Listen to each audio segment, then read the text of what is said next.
Hey everyone, welcome to Keller Acres. Today I'm making some sourdough sandwich bread. I've been doing sourdough for a few years now, and I've come to realize that I just prefer a softer, with a hint of sweetness, bread over your traditional sourdough that's, a little bit more crusty. I love that on like day one, fresh out of the oven. But I find that I don't really eat it much after that. I have to warm it up or toast it, and it just isn't as good. Where with the sourdough sandwich bread, you don't have to warm it up the next couple of days as you're eating it. It's soft and it tastes so good for the days to come after you freshly bake it. So it's good for a few days, not just that day one.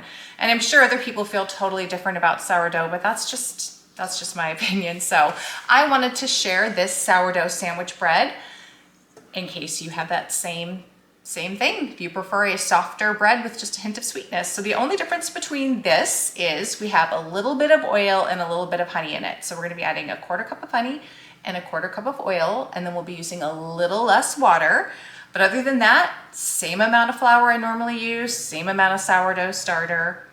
So not that much different. And obviously just a 1/4 cup of honey is not adding that much sugar to your bread, just enough to just give it a really good flavor. So let's get started. Make sure you've got your mixer with your dough hook attached. Okay, we're starting with our water. I've got 1 1/8 cup of slightly warmed water. I'm gonna pour that in first. If I was making normal sourdough, I'd be using 1.5 cups, but for this, 1 1/8 cup, since we're also adding honey and oil to this.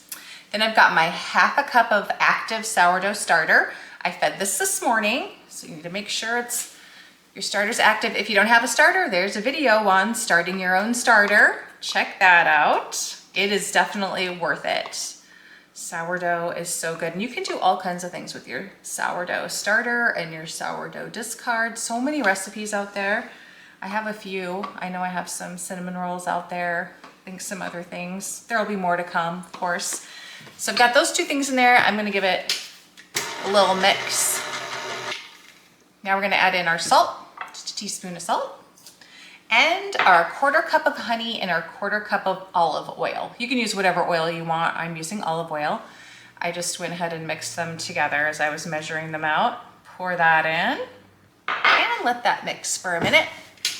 Okay, we're gonna be using approximately 4 cups of flour, right around there. I just kind of add a little bit at a time to get it to the consistency that I want it first. So I'm gonna start with 2 cups. That's usually what I start with, and I get that mixing together.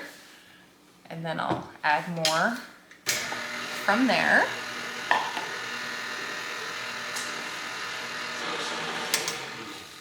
All right, now we're going to scrape the sides down and add another cup of flour.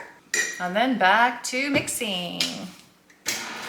Okay, after my 3 cups, it's still pretty sticky, so now I'm just gonna go down to adding a 1/2 cup at a time. And I may not need much more than that, so I'm gonna put a 1/2 cup in, start mixing, and then see where we're at. Okay, 3.5 cups of flour is where I'm stopping at today. I swear it can vary from time to time. Okay, now we're gonna go ahead and cover this and let it rest for about 20 minutes. Then we're gonna start our stretch and fold process. If you aren't familiar with that, I will be showing you how to do that, and we'll be doing that every 20 to 30 minutes over the course of the next 2 hours. Okay, the stretch and fold process. Just pull your dough up, fold it over, pull it up, fold it over again, work your way around the bowl. Doing this takes the place of kneading your bread.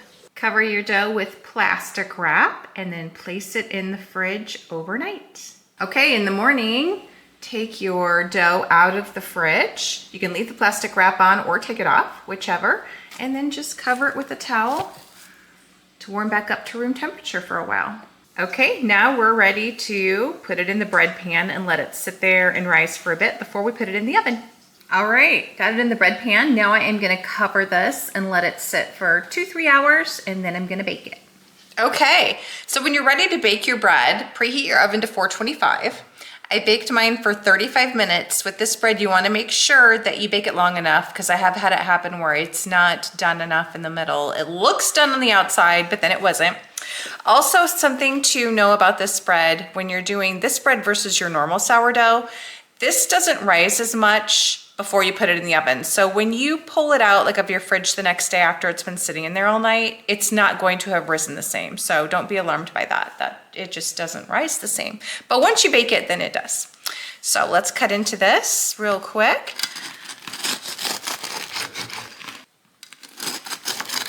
Also, I could have adjusted my rack a little bit better so that the top didn't get quite as brown, but I didn't. Something to remember in the future. Here it is. All right, gonna put some of my Costco butter on here. I love this butter. It is the best. It's Irish butter. It's a nice big container. Got my knife. Let's just spread a little butter on here and taste it. This is literally the best bread ever, I think. I mean, I know it's just because I really love soft bread, and this bread is so nice and soft. You still have a crusty outside, but it's so soft. And then when you go to eat this the next day, it's still gonna be soft. You don't have to warm it up if you don't want to. It's still really, really good. Delicious. I love this bread. It is the best. You have to give the sandwich bread a try if you like sourdough and if you like soft bread. Thanks for watching. Be sure to hit the like and subscribe.